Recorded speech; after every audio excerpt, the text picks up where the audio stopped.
We are buying ARVs on our own with 10% from Global Fund, which is not affected by this. I'm sure you are aware. Global Fund is an international organization in Geneva. We are buying on our own. So our biggest problem will be the salaries and the operational costs of those people that I've just mentioned.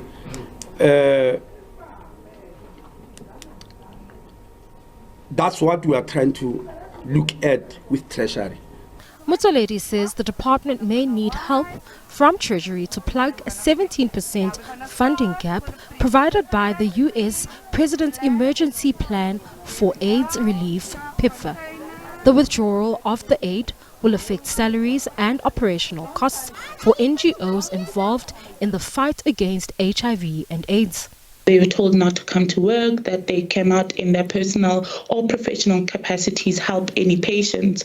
And so we're seeing exactly again, and I'll always refer back to 2017 because Donald Trump is not doing this for the first time. Is among almost 50 sub-Saharan African countries benefiting from the $7.5 billion PEPFAR program since 2003. But the prospect of access to life-saving medicine hangs in the balance until the 90-day review period lapses. Meanwhile, the Democratic Alliance is optimistic that its calls to the United States government to urgently restore PEPFAR funding have not fallen on deaf ears. We know that the sudden halt of this funding already yesterday had resulted in many NGOs shutting their doors and suspending critical health support services to vulnerable South Africans. Last night, the Secretary of State, Marco Rubio, then issued a waiver.